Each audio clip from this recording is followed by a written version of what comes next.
اسلام نے تمہیں کفر سے بچایا، اسلام نے تمہیں بے حیائی سے بچایا، اسلام نے تمہیں برائی سے بچایا، تمام طرح کی گندگیوں سے نکال دیا ہے۔ اللہ رب العالمین نے تمہارے دلوں کو ایک دوسرے سے جوڑ دیا ہوا، اللہ بین قلوبکم۔ اللہ کے نبی نے 5 باتیں ذکر کی۔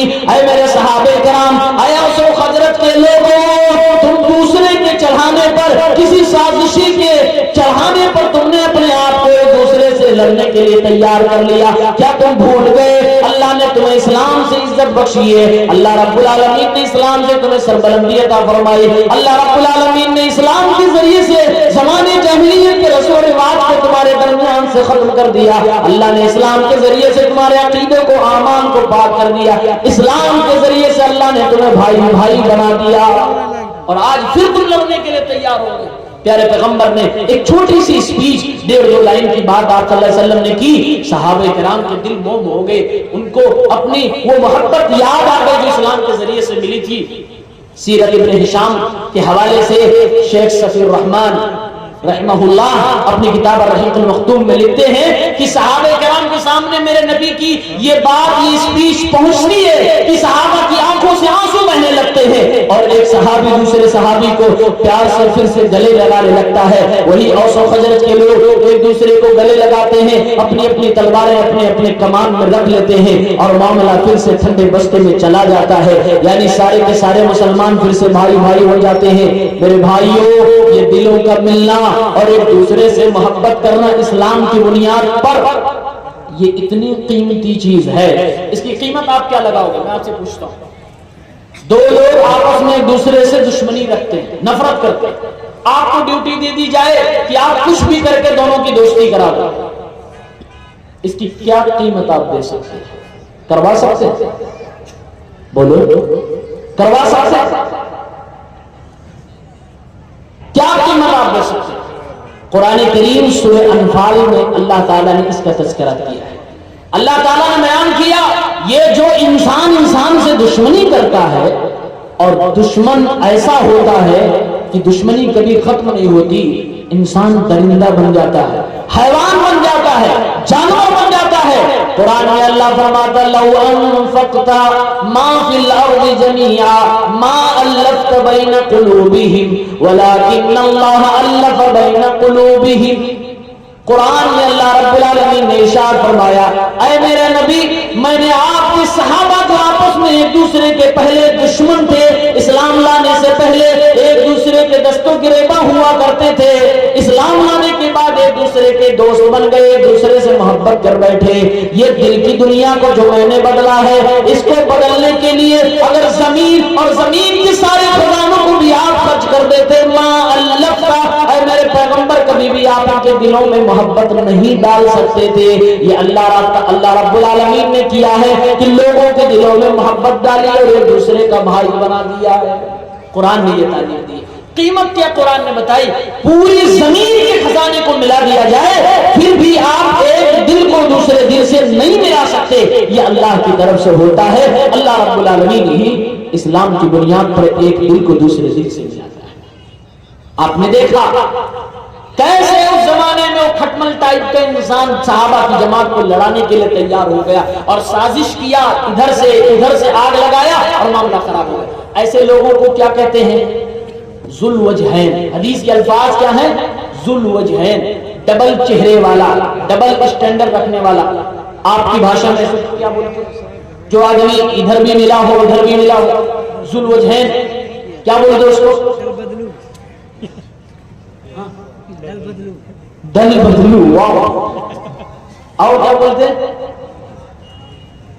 میں کسی نیتا کی بات نہیں کر رہا ہوں کہ اس پارٹی کو چھوڑا اس پارٹی میں چلا گیا، ہم عام انسان کی بات کر رہے ہیں۔ آئیے حدیث پاک سنتے ہیں۔ صحیح بخاری کتاب المناقب حدیث نمبر 3494، اللہ کے رسول صلی اللہ علیہ وسلم ارشاد فرماتے ہیں، تجد شر الناس الذي يأتي هؤلاء بوجه ويأتي هؤلاء بوجه۔